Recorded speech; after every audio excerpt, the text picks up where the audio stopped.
다 같이 사도신경으로 예배 시작 드리겠습니다.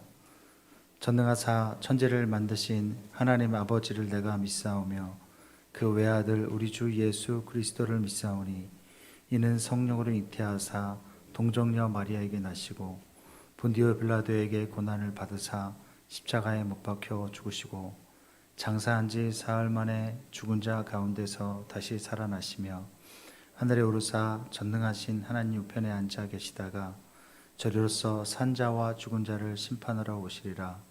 성령을 믿사오며 거룩한 공예와 성도가 서로 교통하는 것과 죄를 사하여 주시는 것과 몸이 다시 사는 것과 영원히 사는 것을 믿사옵나이다. 아멘. 앞에 화면 보시면서 저희 교회 목적선언 다 같이 읽도록 하겠습니다. 시작.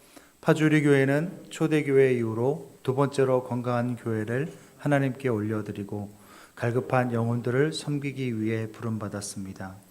우리는 오직 성경만을 최고의 가치로 여기고 예배와 기도에 힘쓸 뿐 아니라 나를 통해 가정과 직장과 세상이 행복해질 수 있도록 교회 안에서만큼 교회 밖에서도 더 희생하고 더 섬기는 삶으로 예수님의 사랑을 전하는 교회입니다. 아멘. 오래전에 정말 개인적으로 억울한 일을 당해서 몇 날 며칠을 거의 뜬 눈으로 밤을 지새운 적이 있었습니다. 저를 그렇게 만든 사람이 너무나 증오스러워서 몸소리를 친 적이 있었고 너무나 억울해서 사람마다 붙들고 항변하고 변명하고 싶었고 아니라고 소리치고 싶었던 적이 있습니다. 그런데 그때 설교 말씀 한 구절이 폭풍이 휘몰아치던 제 마음을 잠잠케 했습니다. 그것은 주님이 정말로 살아계셔서 이 모든 진상을 알고 계신다라는 말씀이었어요. 그래서 주님의 날에 모든 것이 밝게 드러나게 된다라는 말씀이었습니다. 그 말씀 하나로 정말 거짓말처럼 마음이 잔잔해졌습니다. 살아낼 힘이 생겼어요. 여러분, 성도의 능력이 무엇입니까? 내 주님이 살아계시며 모든 것을 알고 계신다라는 사실입니다. 그 억울함을 주님께서 반드시 풀어주신다라는 사실이죠. 그것이 우리의 소망입니다. 이 시간 그런 믿음으로 내 주님 살아계시기에 우리 가사를 생각하며 찬양합시다.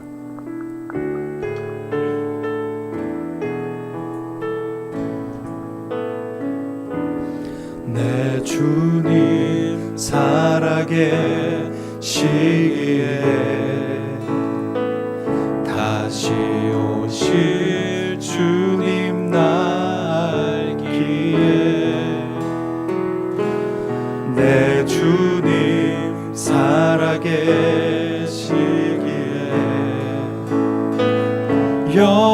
영원하신 통치 나 믿기에 아멘. 내 육신 후패하나 내 눈은 주 바라보리 내 주님 살아계시기에 그날의 주와 함께 서리 내 주님 살아계시기에 그날의 주님 곁에 서리. 다시 한번. 내 주님 살아계시기에 다시 오실 주님 날기에 아멘. 내 주님 살아계시기에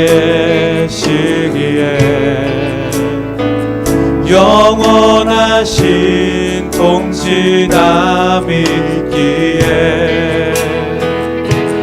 내 육신 후패하나 내 눈은 주 바라보리 내 주님 살아계시기에 그날에 주와 함께 서리. 내 주님 살아계시기에 그날에 주님 곁에 서리. 내 주님 살아계시기에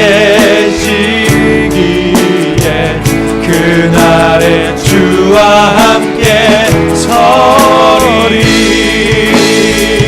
내 주님 살아계시기에 그날에 주님 곁에 내 주님 살아계시기에 아멘. 내 주님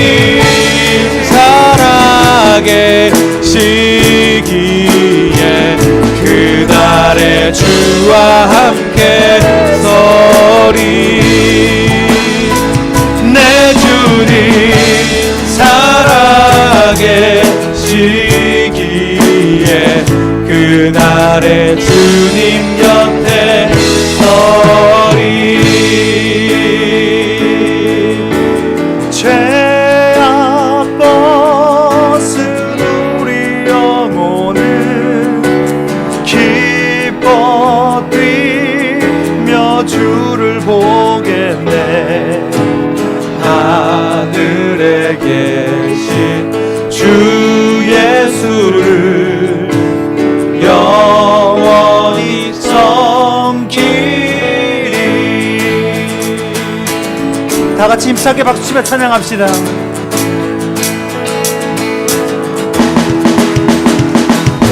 갈 길을 밝히 보이시니 주 앞에 빨리 나갑시다. 우리를 찾는 구주 예수 곧 오라 하시네. 죄악 벗은 우리 영혼은 기뻐 뛰며 주를 보겠네. 하늘에 계신 주 예수를 영원히 섬기리. 우리를 오라 하시는 말, 우리를 오라 하시는 말 기쁘게 듣고 순종하세. 구주를 믿기 지체 말고 속속히 나가세. 죄악 벗은 우리 영혼은 기뻐 뛰며 주를 보겠네. 하늘에 계신 주 예수를 영원히 섬기리. 주 오늘 여기 계시오니, 주 오늘 여기 계시오니 다 와서 주의 말씀 듣세. 듣기도 하며 생각하니 참 진리시로다. 죄악 벗은 우리 영혼은 기뻐 뛰며 주를 보겠네. 아멘. 하늘에 계신 주 예수를 영원히 섬기리. 죄악 벗은 우리 영혼은 기뻐 뛰며 주를 보겠네. 하늘에 계신 주 예수를 영원히 섬기리. 주 하나님 독생자 예수 날 위하여 오시었네. 내 모든 죄 다 사하시고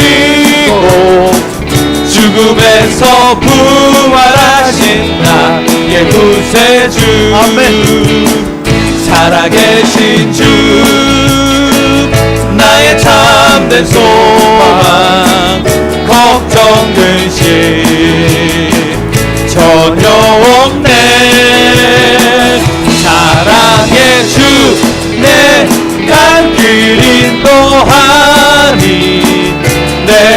모든 삶의 기쁨 늘 충만하네. 주 주 안에서 거듭난 생명 도우시는 주의 사랑 참 기쁨과 확신 가지고 예수님의 도우심을 믿으며 살아계신 주 살아계신 주 나의 참된 소망 걱정 근심 전혀 없네. 사랑의 주내 갈 길 인도하니 내 모든 삶의 기쁨 늘 충만하네. 그 언젠가 주뵐 때까지 주를 위해 싸우리라. 승리의 길 멀고 험해도 주님께서 나의 앞길 지켜주시리. 아멘. 살아계신 주 나의 참된 소망 걱정 근심 전혀 없네.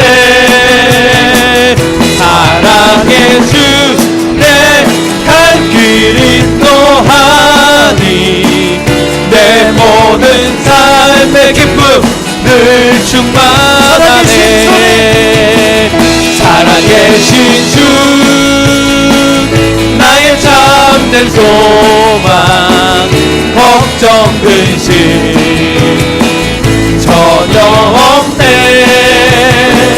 사랑의 주 내 갈 길 인도하니 내 모든 삶의 기쁨 늘 충만하네. 살아계신 주님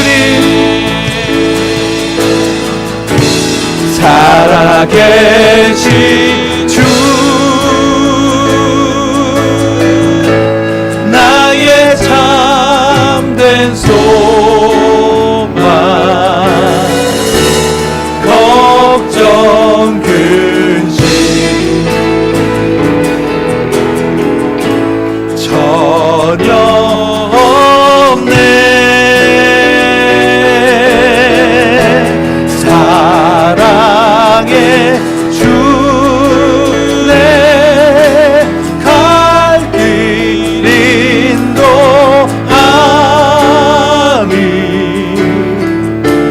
내 모든 삶의 기쁨 늘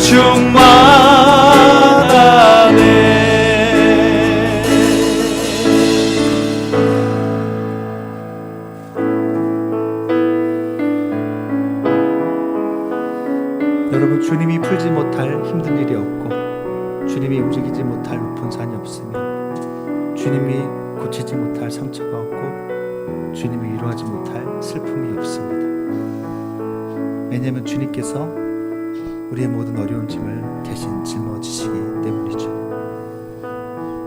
이 시간 여러분의 어떤 짐을 가지고 계십니까? 우리 가사로 고백하며 주님,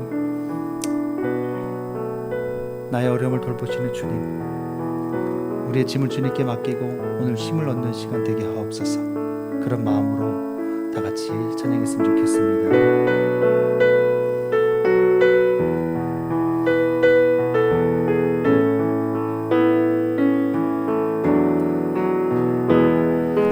주님이 풀지 못할 힘든 일 없네. 주님이 모두 움직일 높은 산 없네. 주님이 잠잠케 못할 험한 폭풍 없네. 주님이 위로 못한 슬픔은 없네. 다시 한번 주님이 풀지 못한 힘든 일 없네. 여러분 믿으십니까? 주님이 못 움직일 높은 산 없네. 아멘. 주님이 잠잠케 못할 허방 폭풍 없네. 주님이 위로 못한 슬픔은 없네.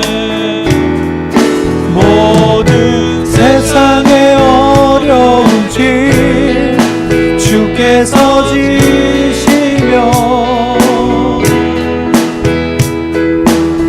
우리의 어려움도 주 돌보시니. 아멘. 모든 세상의 어려운 짐 주께서 지시며 우리의 어려움도 주 돌보시니. 다시 한번 처음부터 찬양합시다. 주님이 풀지 못할 힘든 일 없네. 주님이 못 움직일 높은 산 없네. 아멘. 주님이 잠잠케 못할 험한 폭풍 없네. 주님이 위로 못한 슬픔은 없네. 아멘. 아멘. 모든 세상의 어려운 짐 주께서 지시며 우리의 어려움도 주 돌보시니. 아멘. 모든 세상의 어려운 짐 주께서 지시며 우리의 어려움도 주 돌보시니. 모든 세상의 어려운 짐 모든 세상의 어려운 짐 주께서 지시며 우리의 어려움도 주 돌보시니. 모든 세상의 어려운 짐 주께서 지시며 우리의 어려움도 주 돌보시니. 너는 내게 오라. 너는 내게 오라. 내 짐을 놓고 힘을 주리라. 모든 세상의 어려운 짐 주께서 지시며 내 삶의 어려움도 내 삶의 어려움도 주 돌보시니. 아멘. 모든 세상의 어려운 짐 주께서 지시며 내 삶의 어려움도 내 삶의 어려움도 주 돌보시니. 한 번 더 모든 세상의 어려운 짐 모든 세상의 어려운 짐 주께서 지시며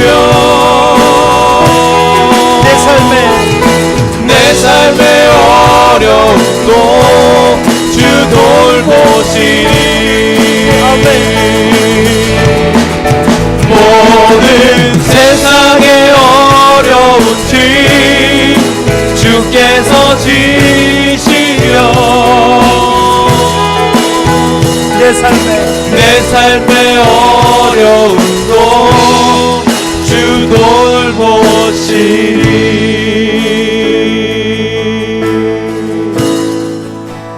모든 세상의 어려운 짐 주께서 지시며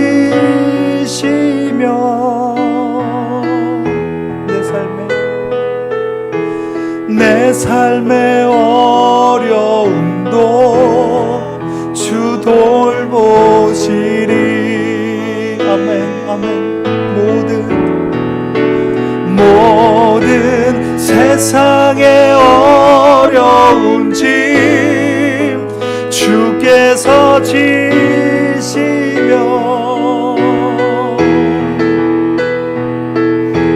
내 삶의 어려움도 주 돌보시리. 내 삶의 어려움도 내 삶의 어려움도 주 돌보시리. 한 번 더. 내 삶의 어려움도 주 돌보시리.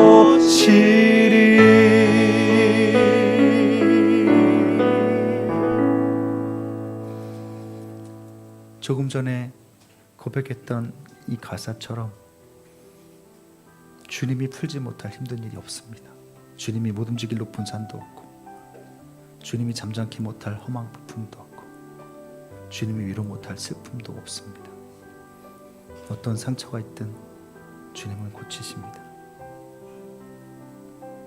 그 주님께서 오늘 우리에게 주님께 맡기라고, 제발 그만 좀 걱정하고 그만 좀 우울하고, 우리의 모든 어려움 주님께서 돌봐주신다고 우리에게 말씀하십니다. 너는 어서 내게 와라. 네 짐을 놓고 쉼을 얻으라고 말씀하십니다. 이 시간 이렇게 기도합시다. 정말로 살아계신 주님, 전능하신 주님, 나를 이 아들까지 내어주신 주님, 그 주님께 모든 것을 맡깁니다. 주님께서 모든 어려운 짐을 나 대신 짊어지셨으니 주님, 다시금 주님 의지하고 일어서는 이 주일 예배가 되게 하옵소서. 다 같이 기도합시다.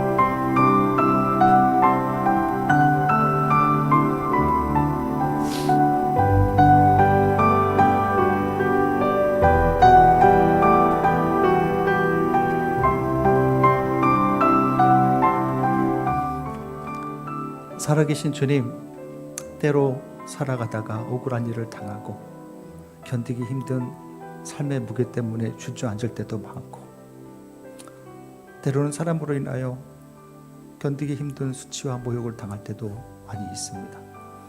또는 경제적인 어려움으로, 또 가장의 무게로, 또 자녀들을 키워야 하는 여러 가지 산적한 문제들 가운데 숨쉬지 못하고 혼자 주저앉아 있을 때도 참 많이 있었습니다. 주님, 그런데 그 모든 가운데 주님께서 우리를 안고 계셨음을 이 시간 믿음의 눈으로 보게 하여 주시고, 당장의 시간의 벽에 가로막혀 미래의 일이 보이지 않지만 중요한 한 가지 진리, 하나님의 아들 예수 그리스도의 보혈로 나와 함께 하신다는 이 진리를 붙잡게 하여 주옵소서. 그 주님께서 나의 삶을 붙들어 주시고 내 삶의 짐을 대신 지시며, 그 주님께서 풀지 못할 힘든 일이 없고 주님께서 위로하지 못할 슬픔이 없음을 믿고 주님 따라갈 수 있도록 도와주옵소서. 간절히 바라오니 하나님, 오늘 예배 시간을 통해서 성령께서 우리 가슴에 직접 말씀하여 주심으로 그 말씀 때문에 우리 마음에 맺힌 것이 풀리고 억울한 것이 사라지고 걱정되던 모든 산적한 일들이 예수 그리스도의 이름으로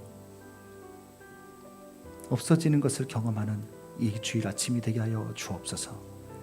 주님께서 은혜 주시길 간절히 바라며 살아계신 예수 그리스도의 이름으로 기도드립니다. 아멘.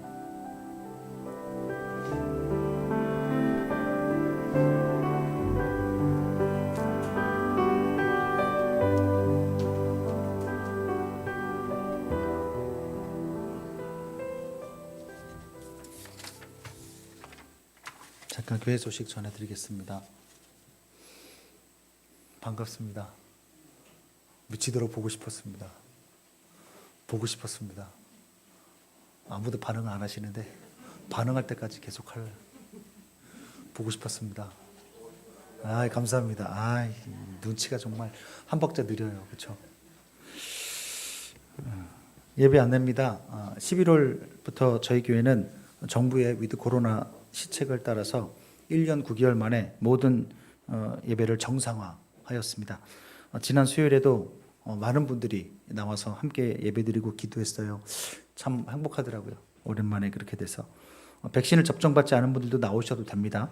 9시 예배, 11시 예배, 주일학교 모든 예배를 대면 예배로 진행하고 있습니다. 유치부는 본건물 8층 발레학원에서 예배를 드리고 초등부는 3층 주지수 도장에서, 청소년부는 옆건물 8층에서 예배 드립니다. 다만 저기 온라인 방송은 11시 청장년 예배와 초등부 예배만 진행을 합니다. 우리 유치부와 청소년부는 방송 장비와 스텝이 없어서 그 예배 후에 예배 촬영을 해서 올려드립니다. 양해 부탁드립니다. 설교 안내입니다. 오늘 설교는 제가 매일 성경 본문으로 사사기 강해 말씀을 전하고 이번 주 수요 기도회에는 정재환 목사님이 말씀 전해 주십니다. 오늘도 11시 예배 후에 온라인 줌 셀 모임이 진행이 됩니다. 참석하실 분들은 링크해드린 줌으로 들어와 주시기 바랍니다. 아니죠. 온라인 줌 셀 모임이 아니라 오프라인과 온라인을 함께 합니다. 그래서 이제 리더님께서 틀어놓고 못 나오신 분은 틀어놓고 하시면 돼요. 이렇게 틀어놓고 나오신 분은 같이 이렇게 하시면 됩니다. 오늘 세례 교육이 있습니다. 오늘 1시 30분부터 유아 세례와 어린이 세례 교육이 진행됩니다. 해당 부모님께서는 1시 30분까지 교회로 오시기 바랍니다. 그리고 다음 주일에는 11시 예배 때 유아 세례와 어린이 세례가 진행이 됩니다. 10월 달 묵상 나눔 시상이 있습니다. 이번 달에는 우리 교회 홈페이지 묵상 나눔 게시판에 매일매일 묵상한 걸 올려주고 있는데 평균적으로 하루에 한 15명 정도씩 올려주는 것 같아요. 참 감사하죠. 주일학교까지 해서 한 200명 가운데서 15명이면 괜찮은 성적인 거죠? 15명 몇 프로죠? 네? 몇 프로예요? 7%인가요? 높은 건 아니네요. 그 중에 어린이가 5명이에요. 자, 이번 달에는 좀 더 몇 분이 이 참여를 많이 해주셨습니다. 뭐 기존에 이제 계속 올려주시는 분들은 뭐 류혜정 집사님이나 뭐 유정민 권사님이나 아니면 뭐 그 이수진 집사님 계속 올려주셨었는데 그 외에도 우리 김태호 집사님, 김기한 집사님, 신정경 집사님 등이 정말 열심히 참여해 주셨고 그 외에 한승미 집사님, 조효승 집사님, 김신득 집사님, 최다정 집사님, 유정민 권사님 뭐 이런 분들이 또 많이는 아니지만 또 열심히 묵상을 나눠 주셨습니다. 정말 고맙습니다. 하지만 승부의 세계는 냉혹한 법. 이번에도 1등은 사실 토닥토닥 셀입니다. 하지만 지난달에 받아갔잖아요, 돈을. 그러니까 토닥토닥 셀은 압도적으로 많았지만 줄 수가 없고 역시 이번 달에도 그 뒤를 바싹 뒤쫓았던 말부셀 이화영 성도님 셀에게 간식비 5만 원을 지원해 드리도록 하겠습니다. 주일학교 큐티 나눔 역시 민서와 민채가 좀 더 많았어요. 더 많았지만 역시 지난달에 시상을 했기 때문에 그 다음으로 열심히 올려준 우리 서주원, 서윤서, 서윤채 어린이에게 각각 1만 원 상품권을 보내드리도록 하겠습니다. 모두 수고하셨습니다. 또 우리 수험생들을 위해서 기도 부탁드립니다. 저희 교회는 좀 5명의 수험생이 있는데요. 부서영, 엄태용, 오유선, 이창호, 추성윤 이렇게 5명이 수능을 치릅니다. 그중에 우리 추성윤 군 같은 경우는 수시로 장신대 기독교육학과를 이미 합격을 했어요. 총신대도 넣었는데 사실 총신대가 더 셉니다. 제가 꼭 총신대 나와서 이렇게 얘기하는 건 아니지만 제가 총신대는 넉넉히 들어갔다고 지난주에 말씀드렸잖아요. 수요일날 말씀드렸나? 아무튼 총신대 셉니다. 인서울이에요. 자, 근데 이미 장신대는 붙었고 총신대 결과 기다리고 있다고 해요. 나머지 우리 수능생들도 좀 좋은 결과가 있도록 기도해 주시고 11월 18일이 또 수능일이잖아요. 여러분들 끝까지 최선 다하도록 기도해 주시고 체력도 그 마음 위해서 여러분 기도해 주셨으면 좋겠습니다. 온라인으로 헌금을 드리시는 분들은 반드시 헌금자명과 헌금 종류를 기입해 주시기 바랍니다. 이제 하나님 말씀 받도록 하겠습니다. 오늘 말씀은 사사기 3장 12절에서 25절 말씀입니다.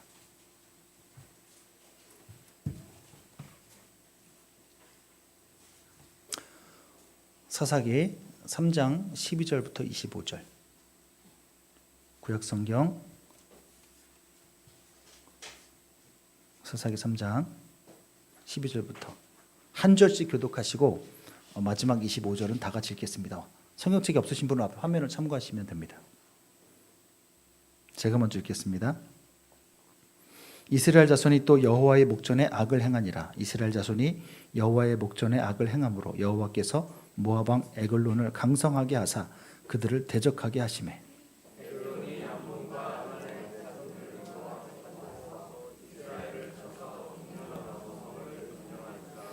이에 이스라엘 자손이 모압 왕 에글론을 18해 동안 섬기니라.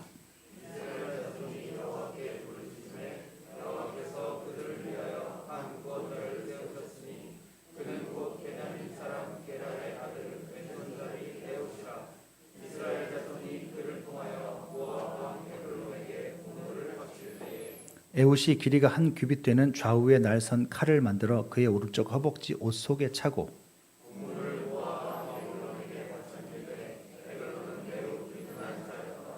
에훗이 곡물 바치기를 마친 후에 곡물을 메고 온 자들을 보내고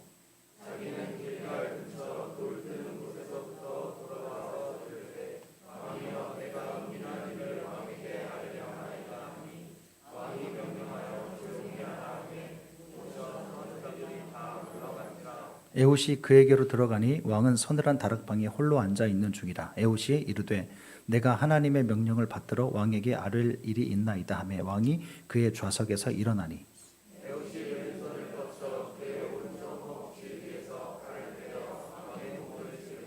칼자루도 나를 따라 들어가서 그 끝이 등 뒤까지 나갔고 그가 칼을 그의 몸에서 빼내지 아니하였으므로 기름이 칼날에 엉겼더라.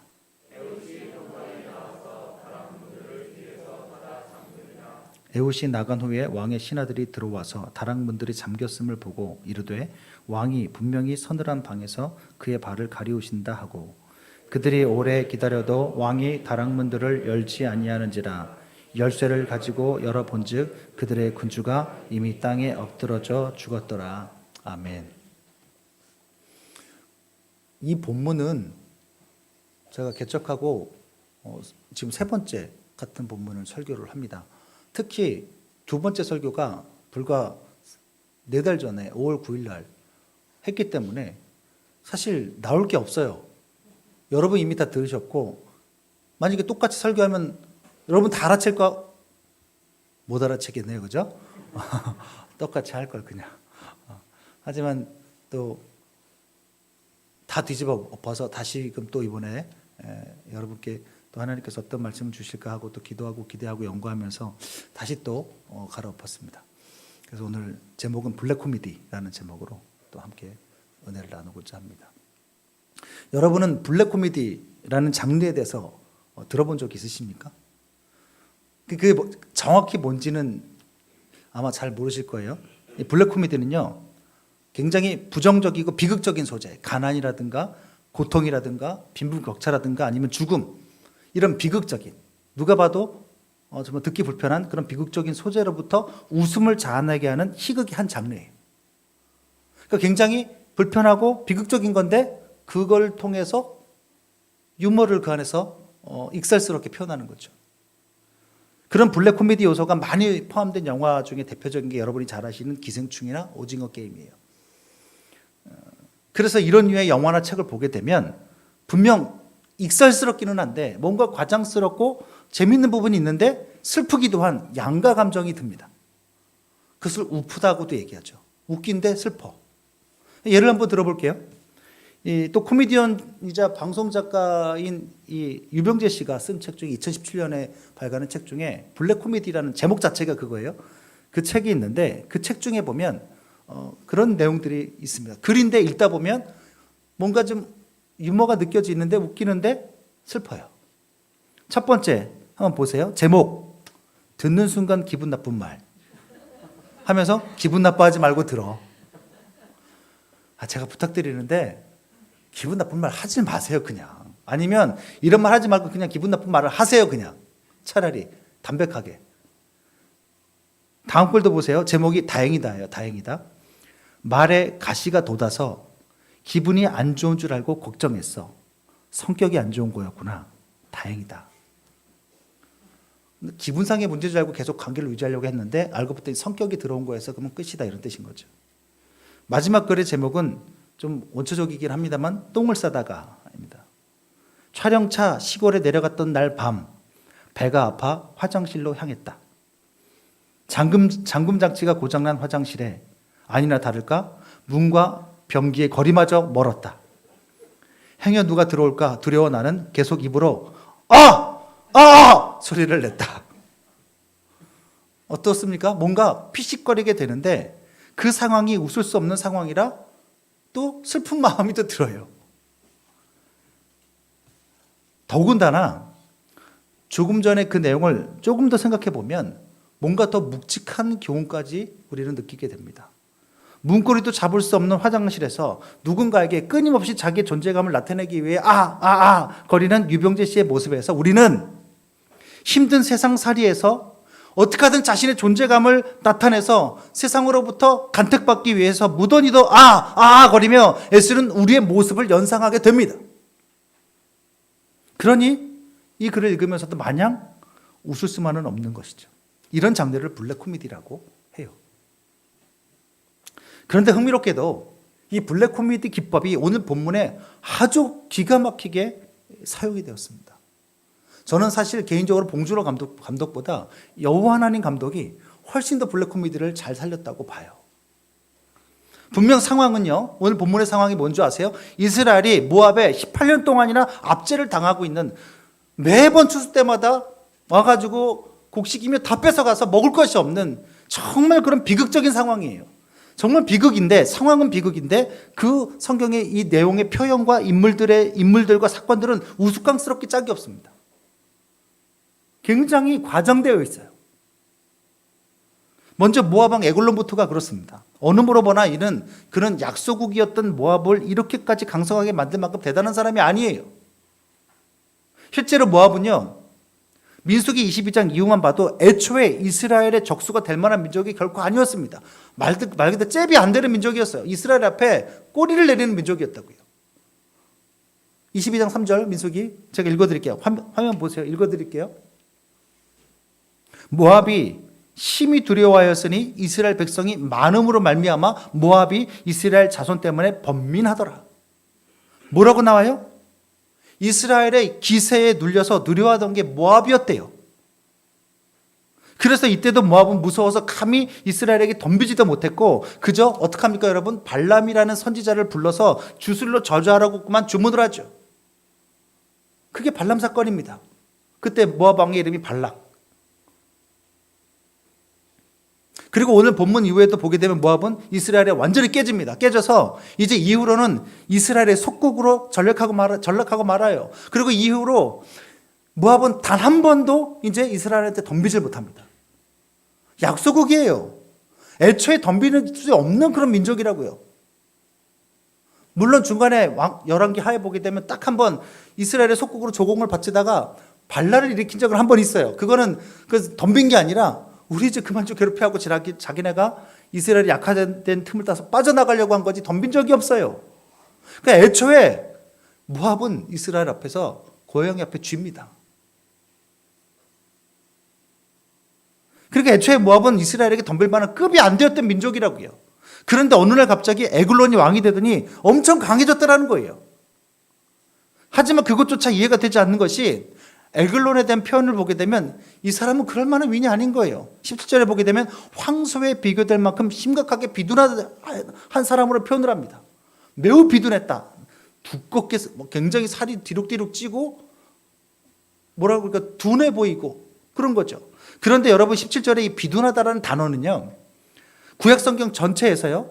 대부분 살찐 소와 살찐 양에다가만 그런 표현을 썼어요. 말 그대로 가축에다가만 썼다고요. 살찐 가축에다가만. 그러니까 거기에 사용되는 용어예요. 그런데도 사사기 기자가 그 단어를 이 에글론에게 적용시킨 것은 이 에글론이 몸만 심하게 살이 찐 것이 아니라 머리까지 짐승처럼 둔했다는 것을 암시하는 표현입니다. 실제로 뒤에 보게 되면 이 에글론은요. 너무나도 어이없게 에웃에게 속아서 죽임을 당하게 되죠. 어리석은 거예요. 그런데 정말 이해할 수 없게도 그 약했던 모압이 이런 찌질이 같은 이 에글론 왕 때에 갑자기 강성해졌다는 거예요. 이해가 안 되고 있는 현상인 거죠, 지금. 우리나라의 광개토 대왕처럼 대단하고 걸출한 인물이어서 강성해졌다고 하면 말이 되는데 그런 사람이 아니라고 애초에. 그래서 감히 예전에는 쳐다보지도 못했던 이 이스라엘을 이 에글론 때 갑자기 침략을 한 겁니다. 그러니까 이스라엘 입장에서는 너무 같지 않고 자존심 상하는 거예요. 이 부분에서 저는 갑자기 예전에 유튜브 10분 요약으로 보았던 영화 한 편이 생각이 났어요. 저는 영화를 볼 때 항상 우리 아내도 알지만 9분, 10분 요약된 것만 봅니다. 1시간 반, 2시간씩 볼 시간이 없어요. 저 목사가 맨날 시간이 남아서 무슨 영화 얘기를 저렇게 많이 이렇게 할까봐 미리. 센트럴 인텔리전스라는 영화인데요. 그 주요 내용이 뭐냐면 고등학교 때 전교 왕따였던 친구가 20년 후에 만났는데 굉장히 멋진 정말 멋있는 정부 요원이 되어서 나타났다는 내용이에요. 이 사진 한번 잠깐 보여드릴게요.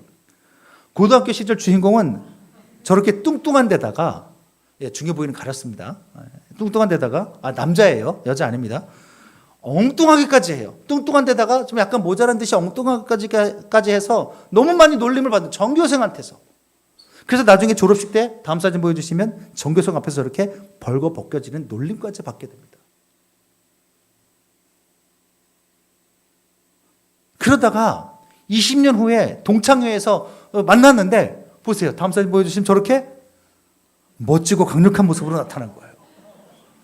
와. 여러분 가끔씩 동창회 가면 놀라는 사람들 있잖아요. 그죠? 제가 그 부류 중에 하나거든요.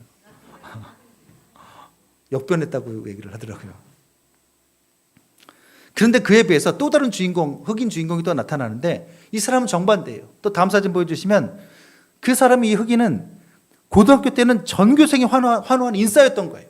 막 교장 선생님도 너무 칭찬을 하고 전교생이 저렇게 나와서 그 덤블링만 하면 막 일어서 박수를 쳐주고 막 난리가 납니다. 공부도 잘하고 뭐 춤도 잘 추고 뭐 너무 다 잘하는 거예요. 그러니까 오죽하면 교장 선생님이 졸업식에서 야 우리 그 졸업반 중에서 제일 잘 될 것 같은 사람 1위가 너다 이렇게까지 얘기하니까 애들이 환호를 하는 거예요. 그런데 20년 후에 저 사람이 어떻게 됐냐? 오히려 어떻게 해요? 거의 추락합니다. 잘 되지 못해요. 그래서 다음 사진 보여주시면 언제 잘릴지 모르는 실적이 너무 저조해서 언제 잘릴지 모르는 그런 계약직 셀러리맨으로 지내고 있어요. 그러다가 이 둘이 어디서 만나요? 동창회에서 만난 거예요. 그래서 다음에 그 사진 동창회는 아닙니다만 둘의 이제 풀샷이죠. 저렇게 만났는데 아싸였던 왕따였던 사람은 저렇게 멋있어지고 인싸였던 주인공은 저렇게 너무 초라해진 거예요. 그러니까 딱 만났을 때 얼마나 이 인싸였던 사람이 자존심이 상했겠어요. 오늘 본문이 딱 그런 겁니다. 찌질이에 눈도 못 마주쳤던 모압이 어느 날 갑자기 강성해져서는 이스라엘을 침략하더니 18년 동안이나 이스라엘을 괴롭히고 막 조공을 뜯어가는 나라가 된 거예요. 얼마나 이스라엘이 자존심 상했겠어요. 그런데 황당한 것이 가장 어리석고 가장 비둔한 정말 왕이 오를 수도 없는 이런 모압 왕 에글론이 왕이 되었을 때 강해졌다는 사실이죠. 그 누가 봐도 이 모압이 강해진 이유를 모르겠는 거예요. 그런데도 강해져서 늘 밑으로만 봤던 모압이 이스라엘을 침략했으니 이 더더욱 이해도 안 되고 이스라엘이 자존심 상하는 겁니다. 그런데 성경은요, 이 모압이 강성하게 된 이유를 아주 정확하게 밝혀줍니다. 다 같이 화면 보고 읽어봅시다. 시작. 이스라엘 자손이 여호와의 목전에 악을 행함으로 여호와께서 모압 왕 에글론을 강성하게 하사 그들을 대적하게 하심에 에글론이 암몬과 아말렉 자손들을 모아 가지고 와서 이스라엘을 쳐서 종려나무 성읍을 점령한지라. 여러분, 모압이 강성하게 된 이유가 뭐래요? 여호와께서 모압 왕 에글론을 강성하게 했기 때문이래요. 어떤 방식으로 했는지 모르겠어요. 갑자기 비둔했던 자가 갑자기 똑똑해져가지고 어떤 짓을 했는지 모르겠어요. 그런데 이스라엘이 악을 행하는 바람에 여호와께서 모압을 강하게 해서 이스라엘을 치게 했다라는 거예요. 여기서 종려나무 성읍을 차지했다고 나오잖아요. 종려나무 성읍에는 여러분 잘 아시는 여리고 성입니다. 여리고 성이 점령당했다라는 말은 요단 동편에서 가림막 역할을 해주던 르우벤 지파가 이미 모압에 뚫렸다라는 거예요. 르우벤이 뚫려야 여리고 성까지 올 수가 있거든요. 그러니까 이미 르우벤도 무릎을 꿇고 모압한테 지금 설설 기고 있는 거 이미 졌어요. 더군다나 여기까지 와서 이 여리고 지역에서 요단 서편에 있던 뭐 유다 지파, 베냐민 지파 다 지파들까지 위협해서는 조공을 지금 받고 있더라는 거죠. 이 엄청난 일을 비둔하고 아둔한 모압 왕 에글론이 일으켰다라는 거예요. 이건 정말 있을 수 없는 일인데, 이것은 마치 그래서 쥐가 막 반란을 일으켜서 고양이를 벌새고 지배하는 형국입니다. 쥐가 어느 날 반란을 일으켜서 이 고양이 너 마음에 안 들어? 똑바로 해. 근데 쥐가 굉장한, 아까 드웨인 존슨 같이 이렇게 근육이 되고 고양이가 꼼짝을 못하고 눈을 확 이러면서 쥐가 막 그러니까 고양이가 무서워가지고 고양이들 두 손 들고 있는 이런 말도 안 되는 일이 벌어진 거예요. 지금 일어날 수 없는 일이 일어난 겁니다. 이게 바로 하나님의 블랙 코미디예요. 어디를 봐도 강해질 이유가 없는 나라를 하나님이 강하게 하신 거죠. 그래서 이스라엘을 치게 하셨다라는 거예요. 이건 무슨 의미입니까? 결국 강성해지고 풍요로워지는 것이 오직 하나님께로부터 나온다는 것을 알려주기 위한 강력한 메시지예요. 결코 무기나 전략이나 가난의 신 따위가 강하게 만드는 것이 아니라는 거예요. 이스라엘 백성 니네들이 거기에 빠져 있는 것처럼 그게 아니라는 거예요. 그것을 보여주기 위해서 하나님은 일부러 가장 못나고 비둔한 모압 왕, 어떤 그 사람에게 전혀 그런 능력이 없는데도 불구하고 그 사람을 골라서 그를 강하게 하셔서 이스라엘을 침략하게 하신 겁니다. 이해가 되세요? 나아가 이런 블랙 유머는요, 우리에게 또 다른 교훈도 알려줘요. 그것은 주님의 백성이 당한 이 어렵고 힘든 상황, 이 압제당하는 상황이 하나님이 없다라는 부재의 증거가 아니라는 거예요. 우리는 힘든 일이 우리한테 일어나면 하나님이 어떻게 이럴 수 있어? 하나님 떠나셨다 이렇게 생각하잖아요. 이스라엘 백성이 지금 압제를 18년 동안 당하고 있어요. 모압한테. 더군다나 평소에 찌질이었던 사람한테 당하고 있는 거예요. 그 나라한테서. 그러니까 어떤 마음이 들겠어요? 하나님 없어. 하나님 떠나셨어. 그런 생각인 줄 알았는데 오늘 본문을 보니까 하나님이 일부러 그렇게 했대요. 결국은 뭐예요? 이스라엘 백성이 당하는 지금 이 안 좋아 보이는 상황조차도 오히려 하나님이 우리를 적극적으로 통치하시는 증거라는 거예요. 여러분, 이게 얼마나 큰 위로인 줄 아십니까? 안 좋은 상황, 정말 내가 힘들어서 정말로 진짜 숨이 턱턱 막히는 상황조차도 하나님께서 적극적으로 나를 통치하고 있는 상황이래요. 그 말은 어떤 걸까요? 여러분, 사랑의 하나님이 나를 위해서 아들까지 내어주신 하나님이 그 상황을 통치하고 있는 것이라면 지금의 그 상황은 결코 우리를 망하게 하는 것이 아닌 거예요. 그것은 결단코 우리를 망하게 하는 것이 아니라 뭐예요? 이제 곧 큰 구원을 보여주셔서, 이야, 정말 그 놀라운 구원의 경험을 통해서 하나님만이 정말 유일한 강함과 풍요의 근원이구나, 정말 하나님을 의지해야겠구나라는 것을 알려주시기 위한 은혜의 과정인 거죠. 이스라엘은 조금 후에 에훗을 통해서 구원받습니다. 엄청난 은혜를 경험하죠. 그리고 80년 동안 평안한 시대를 누리게 되죠. 그래서 그 시간 동안은 이전보다 온전히 주님만 의지하게 됩니다. 이 목적이 거기 있는 거예요. 이것을 깨닫게 하기 위해서 하나님은 오늘 이런 블랙 코미디 같은 일을 일으킨 겁니다. 그러나 오늘 본문에 나타난 블랙 유머는 그것만이 아닙니다. 에글론만이 아니라 구원자인 에운 역시 하나님의 기가 막힌 블랙 유머예요. 15절에 나타난 에웃 소개를 좀 보십시오. 우리 15절 한번 읽어볼까요? 잠깐. 3장 15절 시작. 이스라엘 자손이 여호와께 부르짖음에 여호와께서 그들을 위하여 한 구원자를 세우셨으니 그는 곧 베냐민 사람 게라의 아들 왼손잡이 에웃이라. 이스라엘 자손이 그를 통하여 모압 왕 에글론에게 공물을 바칠 때에. 자, 한글 성경에는 베냐민 사람 게라의 아들 왼손잡이 에웃이라고 소개되어 있지만 정말로 이 사사기 저자의 뉘앙스를 하나도 못 살렸어요. 이렇게 봐서는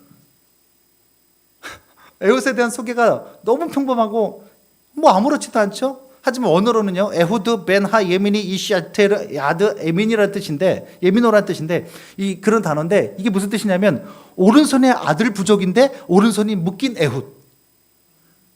오른손의 아들 부족인데 오른손이 묶인 에훗이래요. 이게 소개라고요. 이게 사사기 저자가 아이러니로 내어놓은 에훗에 대한 소개라고요. 라임이 정말 기가 막힙니다. 베남이라는 단어 자체가요, 벤은 아들이라는 뜻이고 야민은 오른손이라는 뜻이에요. 그러니까 합치면 무슨 뜻이에요? 오른손의 아들. 그렇죠? 벤 야민. 그러니까 오른손의 아들이라는 뜻이죠. 그렇다면 왜 오른손의 아들일까? 이스라엘 사람들에게 있어서 오른쪽은요, 뭐예요? 힘과 능력의 상징이에요. 대부분이 오른손잡이기 때문에 왼손과 오른손에 어디가 힘이 더 세요? 오른손 힘이 더 세잖아요. 그러니까 오른손이 힘과 능력의 상징입니다. 그래서 항상 하나님이 하나님의 오른팔로 우리를 건지사 이렇게 나오지 왼팔로 건지사 이런 말 안 나오잖아요, 성경에. 이거 고개 끄덕거리는 사람은 성경을 쭉 읽어본 사람들이에요. 안 끄덕거리는 사람들은 오른팔인지 왼팔인지 지금 아리까리 하죠. 그러니까 오른손은 뭐예요? 능력과 힘의 상징이라고요. 그러니까 베냐민 지파 오른손의 아들들은 힘과 능력의 아들들이란 뜻이에요. 그런데 사사기 기자는 그 오른손 지파에서 그 오른손이 묶인 불구가 바로 에웃이라고 소개하고 있는 거예요. 이것은 아주 강력한 언어 대비죠. 힘과 능력이 대단한 그 지파인데 힘과 능력이 전혀 없는 사람이 바로 에웃이었다라는 거예요. 이것을 통해 에웃이 그 베냐민 지파 안에서도 얼마나 사람 취급을 받지 못하는 소외계층이었는지를 드러내는 겁니다. 사실 장애 자체가요, 이스라엘 사람들 사이에서 죄의 결과라고 보거든요. 그러니까 죄인의 자식의 집안인 거죠. 건너가 오른손까지. 물론 여기서 오른손이 묶였다라는 이 표현이 오른손보다는 왼손을 더 잘 쓴다라는 뜻일 수도 있어요. 하지만 문맥상, 그럴 때는 문맥을 봐야 되는데 문맥상 불구로 해석하는 것이 더 자연스럽습니다. 실제로 많은 성경학자들이 이 불구로 해석을 해요. 오른손 불구, 묶였다라는 걸 불구로 해석합니다. 특히 몇몇 신학자들은 에웃의 오른손 장애가 뭐냐? 조막손 장애였을 것이라 추측을 합니다. 조막손이 뭐냐면 손가락이 아예 없거나 오그라져서 펴지 못하는 손을 조막손이라고 해요. 유명인 중에는 사진에 보이는 미국의 짐 에버트 야구 선수가 조막손 투수로 유명합니다. 저 빨간 원 보세요. 손가락이 전혀 없죠.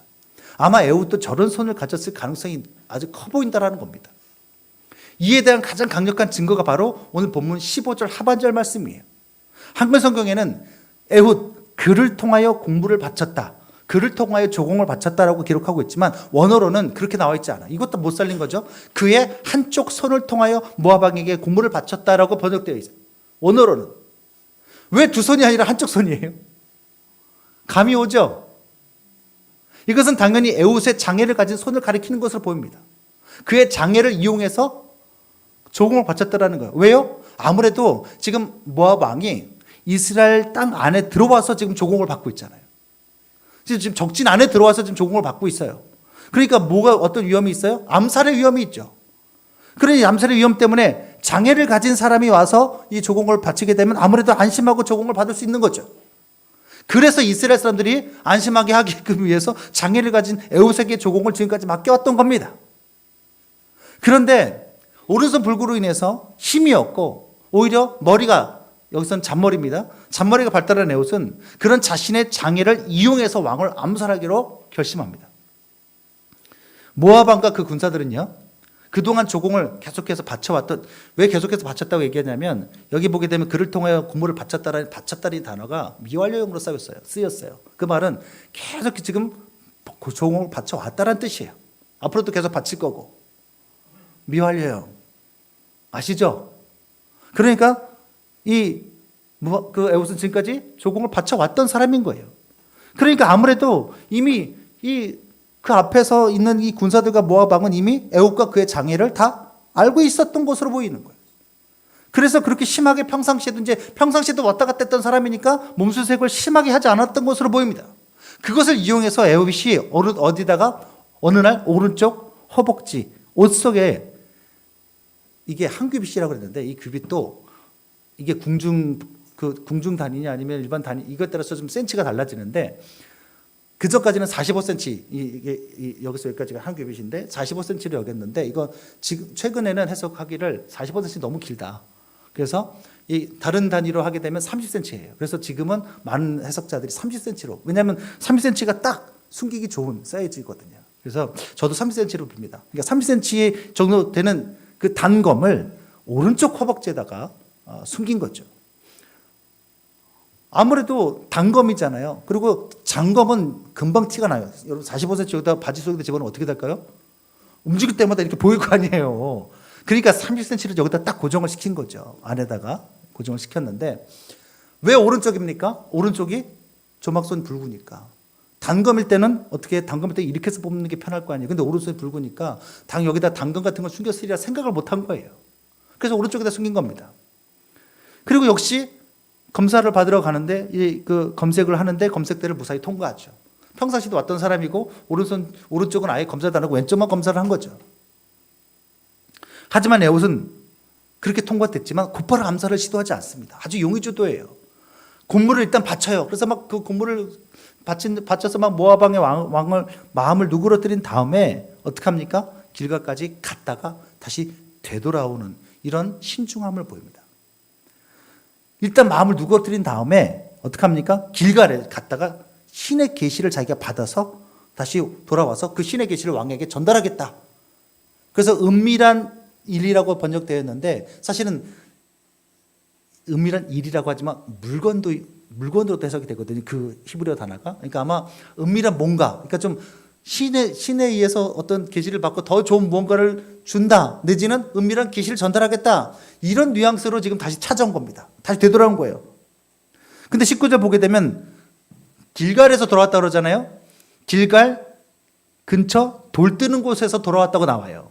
여러분 이게 길갈 돌 뜨는 곳이 뭐야? 여러분은 모르겠죠? 돌 뜨는 곳을 원어로 해서 이게 좀 희한하게 번역이 된 거예요. 원어로 보게 되면 돌로 만든 우상들, 돌로 만든 형상들 이란 뜻이에요. 원어로는. 그러니까 아마 그 길갈이라는 곳에 우상들이 많았던 곳으로 보이고 모압 왕도 그 우상이 많았던 곳에서 평상시에도 지나다니면서 그것을 섬겼던 사람인 거죠. 그러니까 그것을 신성하게 여긴 겁니다. 그런데 에옷이 그 길갈에서 돌아와서 신의 명령을 전달한다고 하니 더군다나 뭐 은밀한 물건이나 은밀한 뭐 말을 전달한다고 하니까 왕이 당연히 듣고자 하는 거예요. 그리고 이 당시에 신의 계시는요, 신의 아들로 여겨지는 왕만이 들을 수 있어요. 왜냐하면 이게 간혹 가다가 비밀스러운 얘기를 하기 때문에 그 비밀스러운 일이 유출이 되면 안 되기 때문에 왕만 듣게 돼 있습니다. 근데 워낙 평상시에 에웃을 우습게 여겼고 워낙에 에글론은 젊은 황소로 불려지는 거대한 사람이니 이 에웃에 대해서 큰 경계심 없이 부하들을 다 물려버린 겁니다. 다 나가라고. 그리고 은밀하게 뭔가 은밀한 그 일이 뭔가 물건인가 아니면 뭔가를 받으려고 지금 잔뜩 기대해가지고 단둘이만 남게 된 거죠. 그 정도로 지금 에웃에 대한 경계심이 없는 거예요. 왜요? 불구니까. 그러니까 불구를 해석하는 것이 굉장히 타당하다고 말씀드리는 겁니다. 그러자 에웃은 혼자 남게 된 모압 왕에게 가까이 가서는 왕이여 신의 명령을 내가 받은 명령을 전달하겠습니다. 그랬더니 가까이 갔더니 이 어떻게 해요? 뭘 본문에 보니까 에글론 왕이 어떻게 합니까? 자리에서 일어나. 왜냐하면 신의 명령을 받아야 되니까 자기 신의 아들이고 일어나서 받으려고 딱 일어나자마자 다리를 올려서 그 왼손으로 그 30cm 단검을 뽑아서 곧바로 배를 찔러버린 겁니다. 그러자 22절 보게 되면 한글 성경에는 번역이 안 되어 있지만 원어로는 파르쉐돈이라는 단어가 사용이 됐어요. 그런데 이 단어를 한글 성경에서는 등 뒤로 빠져나왔다 이렇게 번역됐는데 사실 등 뒤라는 뜻이 없어요. 이 파르쉐돈이라는 단어 안에는 항문, 배설물, 오물, 똥 이런 뜻을 가지고 있습니다. 그러니까 등 뒤가 아니라 항문으로 오물과 똥이 쏟아졌다는 뜻이에요. 그러니까 종합하면 에봇이 칼로 배를 깊숙이 찌른 것 때문에 그 순간에 이 모압 방향에서 이 항문으로 배설물과 우물이 쏟아졌다는 뜻입니다. 그래서 그 변 냄새 때문에 호위병들이 왔다가 어떻게 해요? 가까이 왔다가 무슨 냄새가 나요? 이 변 냄새가 나니까 왕이 변을 보는 줄 알고 다시 돌아간 거예요. 본문에는 24절 하반절에는 발을 가린다라고 나오죠. 그 당시 치마 같은 거 입었잖아요. 치마 같은 거 입으니까 어떻게 돼요? 그 변을 보려고 앉으면 발이 가려지잖아요. 그래서 발이 가려진다라는 것은 변을 본다는 뜻이에요. 제가 자꾸 원초적인 얘기를 하게 되는데 이해가 되시죠? 그러니까 변을 본다라고 생각하고 돌아가 버린 거예요. 기가 막힙니다. 이 정말 얼마나 기가 막힌 해악인 줄 알아요? 똥 냄새마저, 변 냄새마저도 에훗이 그 구원을 하고 도망갈 시간을 벌어주는 거예요. 이렇게 사사기 저자는요, 에훗이 에글론을 죽이고 도망치는 경위까지 너무나도 디테일하고 자세하게 기록을 하고 묘사를 합니다. 그런데 이것이 바로 우리가 사사기를 읽을 때 생기는 의문이에요. 여러분, 사사는요, 12사사, 지금 사사기 전체에 12사사가 나옵니다. 왜냐하면 12지파를 상징하는 12사사가 나와요. 그런데 그 중에 6명의 사사는 굉장히 디테일하게 자세하게 적어놨는데 나머지 6명의 사사는 소사사라고 해서 거의 한두 줄로 끝내버립니다. 구했어, 끝. 막대기로 600명 죽였어, 끝. 삼갈, 그렇죠? 왜 이런 차이가 일어나는 것일까요? 뭔가 저자의 의도가 있는 것 아니겠습니까?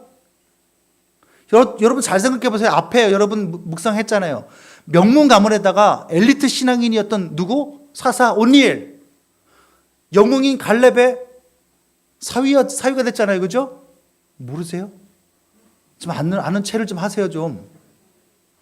그 사사 온니엘의 경우는 단 몇 줄로 그의 구원 사건이 기록되었어요. 그냥 몇 줄로 끝났어요. 구산 리사다임 쳐들어왔어. 그가 구해서 끝. 그런데 오른손 불구에다가 왕따에다가 소외당하고 그리고 사람들이 사람 취급도 하지 않던 이 불구인 이 에훗의 구원 기록은요, 그가 사용한 치사한 방법과 지저분한 죽음의 내용까지 상세히 기록하고 있습니다. 심지어 변이 다 튀어나왔다는 얘기까지. 도대체 이 이유가 뭘까요? 자, 엘리트는 하나님 별로 좋아하지 않는다. 안 보여요? 제가 먼저 결론 좀 말씀드리면 6명의 사사, 길게 기록한 6명의 사사는 둘 중에 하나, 약하거나 악하거나. 삼손 같은 경우는 역대급이죠. 섹스 중독자예요.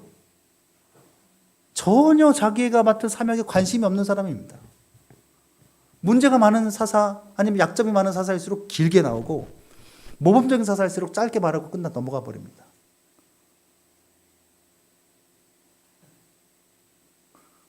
이 이유가 뭐예요?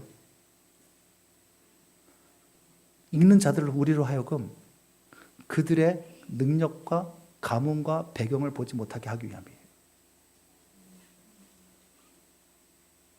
하나님의 구원은 결코 헐리우드식으로 멋진 히어로를 등장시켜서 이루어지는 것이 아님을 알려주기 위해서예요. 하나님의 구원은 오직 하나님으로부터만 온다라는 것을 강조하기 위해서예요. 그래서 하나님은 일부러 소외계층의 사람 취급도 못하는 장애를 가진 약한 가운데 있는 사람을 불러서 주님의 백성들을 구출해 내십니다. 그래야만 그 승리가 하나님께로부터 온 것임이 드러나기 때문이죠. 여러분, 잘나고 멋지고 배경 좋고 명문 가문의 사람이 어떤 대회에 나가서 1등 해가지고 하나님께 영광, 저는 솔직히 사람 같지 않아요. 별로 감동도 없어요.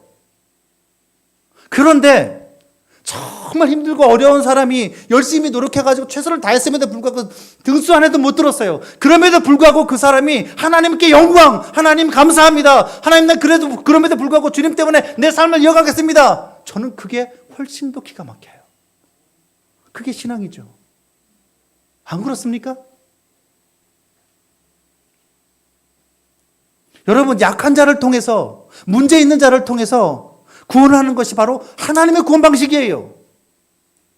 세상을 변화시키는 하나님의 방식이 바로 그렇다는 말입니다. 우리 구주 예수님도 좀 보세요. 예수님은 배경 좋고 문벌 좋은 왕국에서 태어나지 않으셨죠. 오히려 가장 낮고 천한 구유, 아니요, 구유도 아니고 정말 진짜 마국간. 아니 말도 없었는데 마국간 아닌데. 아무튼 짐승들이 있는 거기에서 태어나셨어요. 그리고 축하로 온 사람도 가장 신분이 낮은 목자들이 와서 축하를 했죠. 가장 천한 소외계층의 모습으로 오셨어요. 그리고 구원하실 때도 막 당당한 백마를 타고 나타나서 막 침략하고 승리하고 정복을 통해 가지고 우리를 구원을 이루신 것이 아니라 어땠어요? 가장 초라한 노새를 타고 비틀거리면서 삐뚤삐뚤거리면서 입성을 하셔서는 세상이 가장 사람들이 싫어하는 실패자의 모습으로 십자가의 죽으심으로 죄와 사망의 권세를 정복하셨습니다. 그래서 똑같은 비주류요 오른손 불구와 같이 전적 무능하고 전적 부패한 우리 스스로는 절대 우리 자신을 구원할 수 없는 그런 구제불능의 우리를 구원하셨어요. 이것을 통해 하나님은 다시 한번 가장 약한 것을 통해서 가장 강력한 하나님의 구원이 이루어진다는 것을 증명해 보이신 것입니다. 이것이 우리에게 보여주는 교훈은 너무나도 분명해요. 여러분이 지금 어떤 억울한 자리와 어떤 약점과 어떤 악조건 속에 있더라도 절대로 절망해하거나 우울해하지 말고 하나님을 의지하고 바라보라는 겁니다. 왜냐하면 하나님의 구원 방식은 약자를 통해서 이루어지니까. 약하고 부족하고 찢기고 상처가 많아도 하나님은 그런 사람을 통해서 하나님의 구원을 드러내기를 기뻐하시니까. 우리가 할 일은 뭐예요? 어려울수록 더 말씀을 따르고 하나님 의지하고 돈의 논리를 따르지 않고 믿음의 논리, 신앙의 말씀을 따라가는 것이죠. 그러면 하나님은 반드시 오른손 불구와 같은 우리에게 오셔서, 무능한 우리에게 오셔서 우리의 보이지 않는 강력한 오른손이 되어 주시는 거죠. 예전에 섬겼던 교회에서 이야기입니다. 그때 섬겼던 담임 목사님이 제가 벌써 앞에 감탄사가 아니라 한숨이 나오죠. 완전 축구 광신도였습니다. 그래서 매 주일마다 예배만 끝나면 전 성도들 데리고 당연히 교육자들도 다 데리고 축구 시합을 하는 거예요. 그러나 당시 축구보다는 주로 독서와 음악 감상 같은 고상한 취미를 가지고 있었던 저로서는 그 시간이 너무나 야만스럽고 괴로운 거죠. 그도 그럴 것이 이상하게 나는 공만 오면 헛발질을 하고 분명히 같은 편한테 패스를 한다고 했는데 꼭 상대편에게 공이 가는 그 놀라운 역사를 일으켜서 사람들로 하여금 야유와 협박을 항상 받아야 했기 때문이죠. 이렇게 축구에 있어서는 자질도 없고 능력도 없고 또 열정도 없었던 제게는 공이 나한테 오는 것 자체가 너무나도 공포스러웠어요.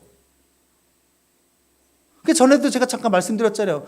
제가 하도 공 발만 갖다 대면 엉뚱한 데로 가니까 골키퍼를 시켰는데 공이 상대편이 꽉 찼는데 너무 세게 날아오는 거예요. 나도 모르게 피했죠.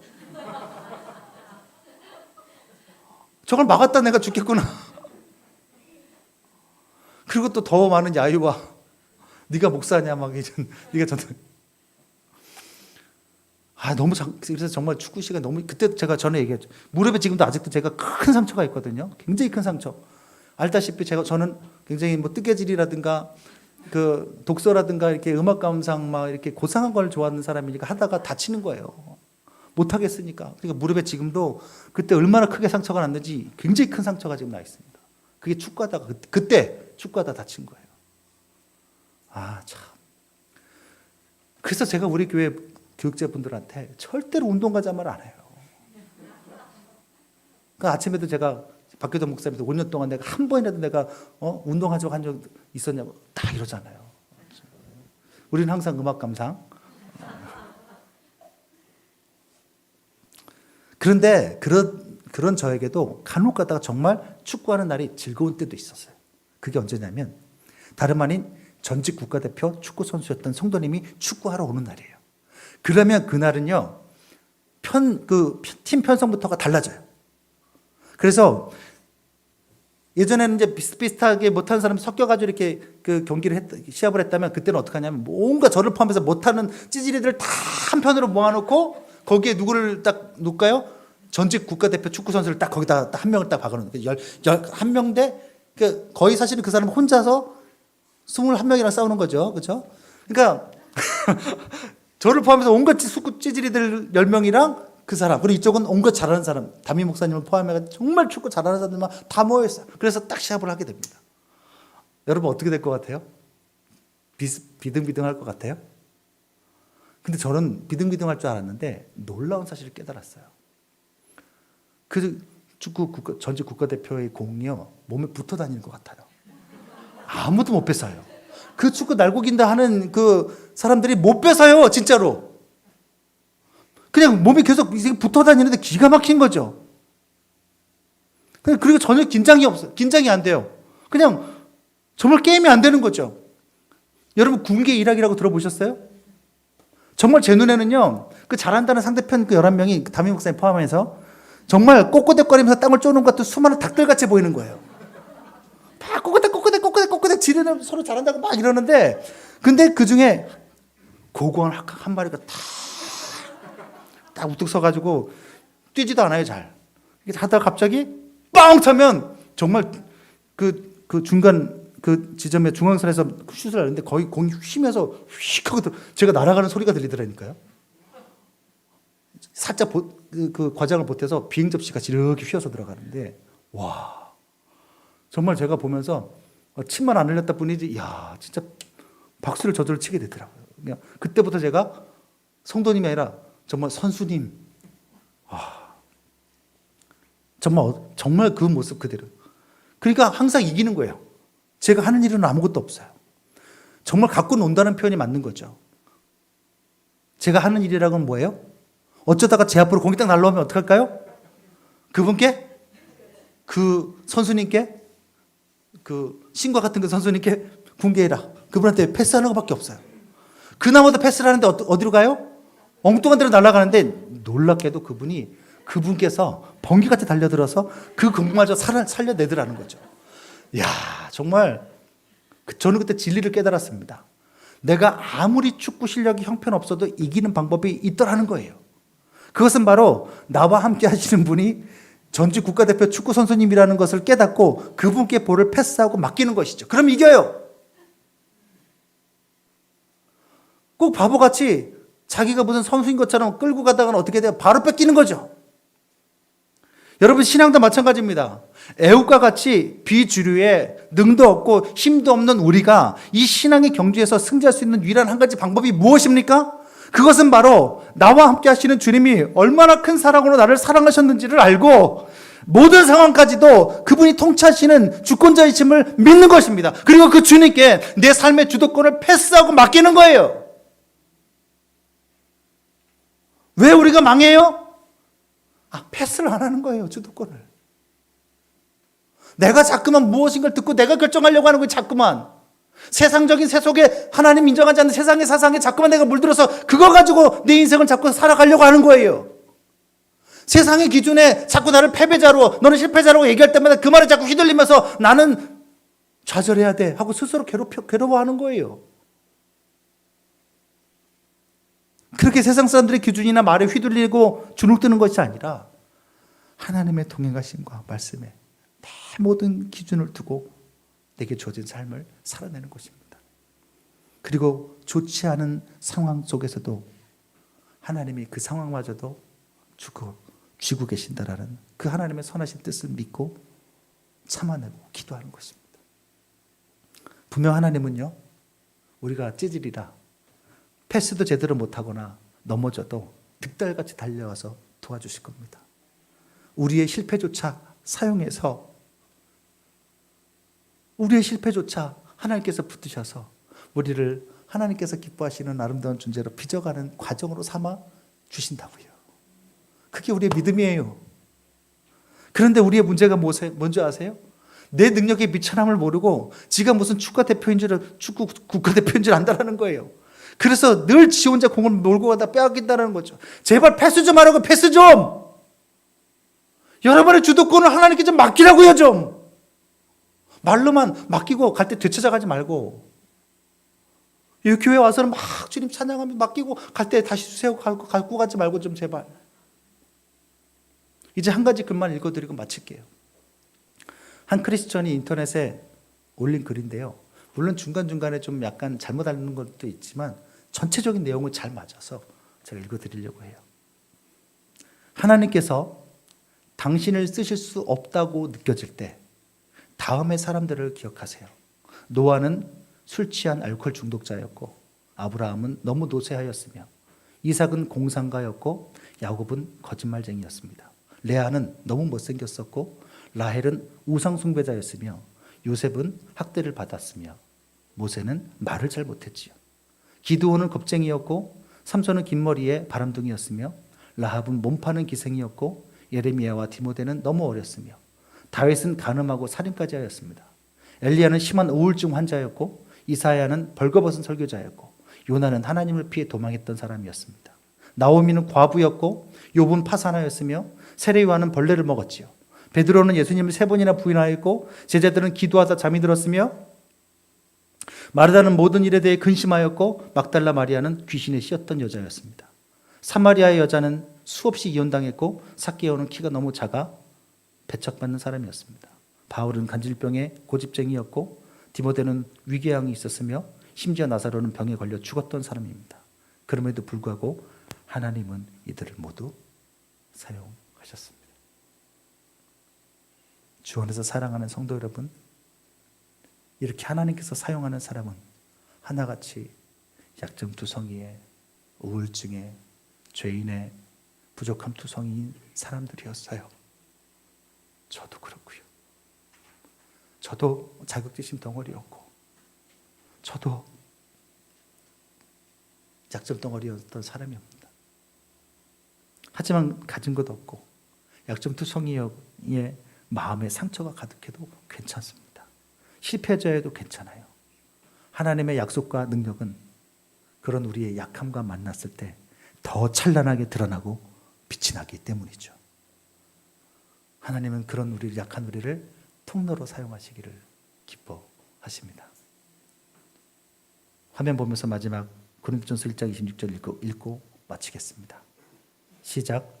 형제들아 너희를 부르심을 보라. 육체를 따라 지혜로운 자가 많지 아니하며 능한 자가 많지 아니하며 문벌 좋은 자가 많지 아니하도다. 그러나 하나님께서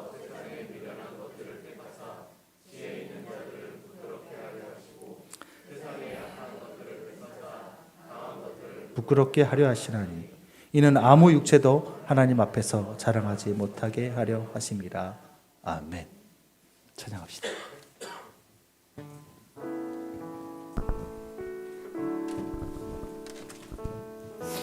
여러분 어떤 핸디캡 가운데, 어떤 인생의 버거움 가운데 살아가십니까? 그런데 오늘 찬양의 가사 좀 보세요. 주님께서 작은 자지만 이 작은 자를 통해 주님께서 이루어 가신다라는 거예요. 그게 하나님의 구원 방식이고 하나님 나라 확장 방식이래요. 우리가 하는 일은 나의 약함을 인정하고 하나님을 붙드는 것입니다. 내 삶의 시간 속에서 주님이 일하신다는 것을 믿는 것입니다. 당장은 시간의 장벽에 갇혀서 한치 앞이 안 보이지만 시간 위에 계신 우리 구주 예수님께서 내 모든 시간 여정 속에 함께 계심을 믿는 겁니다. 우리의 미래는 로또나 통장의 돈이 아니라 예수 그리스도의 심을 믿는 것입니다. 그러면 머지않은 장래에 연약하지만 우리 삶을 통해서 깊고도 크신 주의 영광을 보게 하실 거예요. 정말입니다. 단 믿는 사람에게. 우리는 주님께 속한 자라는 거 잊지 마십시오. 그래서 주님 나라 위해서 여러분 오늘도 여러분의 삶을 전심으로 살아내실 수 있기를 바랍니다. 그런 마음으로 찬양합시다.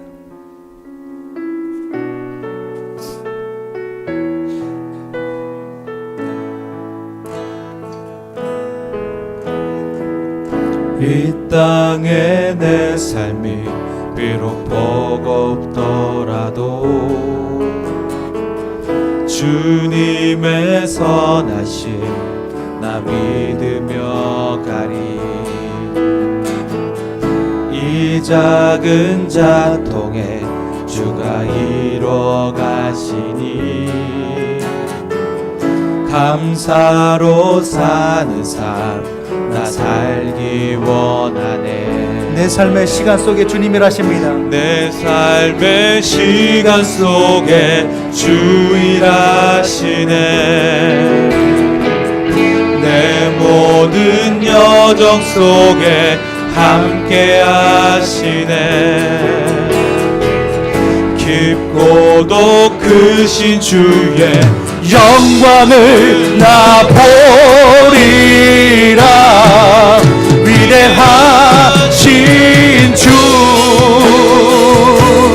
나는 주님께 속한 자 되어 주의 나라 위해 전심으로 살리라.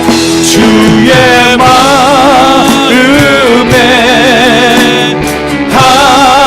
합한 자 되어 맡기신 소명 이루리. 다시 한번 처음부터 찬양합시다. 이 땅에 내 삶이 비록 버겁더라도 주님의 선하심 나 믿으며 가리. 이 작은 자통에 주가 이뤄가시니 감사로 사는 삶 나 살기 원하네. 내 삶의 시간 속에 주 일하시네. 아멘, 아멘. 내 모든 여정 속에 함께 하시네. 여러분 믿으십니까? 깊고도 크신 주의 영광을 나 보리라. 위대하신 주, 나는 주님께 속한 자 되어 주의 나라 위해 전심으로 살리라. 주의 마음에 합한 자 되어 맡기신 소명 이루리. 지금 나는 주님께 속한 자임을 내가 믿습니다. 아멘. 나는 주님께 속한 자 되어 주의 나라 위해 전심으로 살리라. 주의 마음에 합한 자 되어 맡기신 소명이. 큰 목소리로 지금 내가 주님께 속하 있으면 정말로 믿습니다. 아멘. 나는 주님께 속한 자 되어 주의 나라 위해 전심으로 살리라. 주의 마음에 합한 자 되어 맡기신 소명 이루리. 나는 주님께 속한 자 되어 주의 나라 위해 전심으로 살리라. 주의 마음에 합한 자 되어 맡기신 소명 이루리. 나는 주님께 속한 자임을 믿습니다. 나는 주님께 속한 자 되어 주의 나라 위해 전심으로 살리라. 주의 마음에 합한 자 되어 맡기신 소명 이루리. 기도합시다. 여러분 지금 어떤 약한 가운데, 어떤 핸디캡 가운데, 어떤 열등한 가운데, 어떤 안 좋은 상황 가운데, 어떤 힘듦 가운데, 어떤 주저앉음 가운데 계십니까? 여러분이 얼마나 스스로가 작다고 지금 느끼고 계십니까? 얼마나 자신감이 위축되어 있습니까? 이 세상의 기준에, 세상의 사상에 여러분 더 이상 끌려가지 마십시오. 여러분 작은 자지만 주님께 속한 자입니다. 전능하신 하나님의 손에 붙들린 사람들입니다. 그런 사람들은 아무리 안 좋은 상황조차도 하나님께서 적극적으로 통치하고 있는 하나님 손에 있는 상황 가운데 있는 사람들입니다. 그 하나님께서 지금의 안 좋은 상황조차도 바꾸셔서 구원을 보게 하실 것이고, 그 구원을 통해서 더 믿음이 성장하는 그런 과정으로 삼아 주실 것입니다. 반드시 얼마 지나지 않은 시간에 깊고도 크신 주의 영광을 보게 될 거예요. 그 믿음 가지고 여러분 이겨내시기 바랍니다. 하나님은 작은 자를 통해서 주의 역사를 이루십니다. 주님, 그 작은 자, 그 통로가 내가 되기를 원합니다. 나는 교만하지 않겠습니다. 주님, 나는 아무것도 아님을 고백하며 주님의 도우심만을 바라보겠습니다. 우리 다 같이 기도합시다. 기도합시다. 살아계신 주님,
살아계신 주님, 하나님은 모압이 앞지 않은 상황을 통해서도 주님의 백성들을 통치하시고 아름답게 빚어가시는 주님이심을 알았습니다.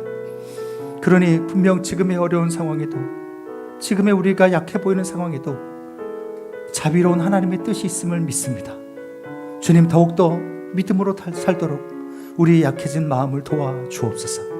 그리고 주님, 무엇보다도 우리 내면을 돌아보게 하옵소서. 혹시나 우리 마음이 나도 모르는 사이에 세상의 사상에 물들어 있고 세속화되어 있고 세상의 풍요를 동경하고 있었다면 그 어떤 것보다도 우리의 마음을 주님께로 바람 부는 십자가 아래로 돌이켜 주옵소서. 그리고 용기를 내어 진심으로 하나님은 약한 자의 하나님이시고 약자의 연약함을 통해 일하시는 주님이심을 붙들고 말씀에 순종하는 성도의 삶을 살 수 있도록 도와 주옵소서. 그렇게 만들어주실 주님을 믿고 의지하며 살아계신 예수 그리스도의 이름으로 기도드립니다. 아멘.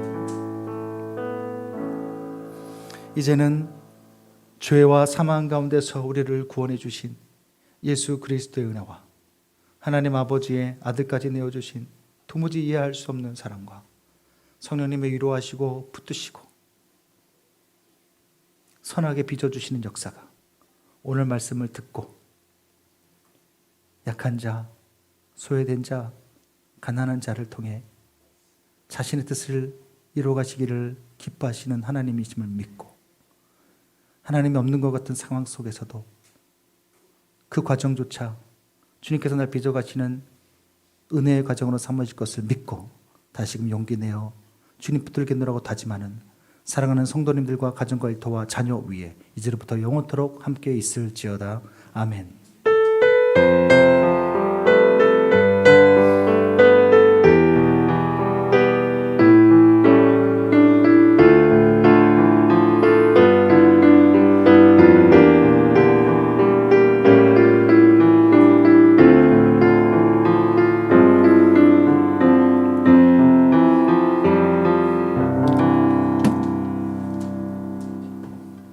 예배를 마쳤습니다.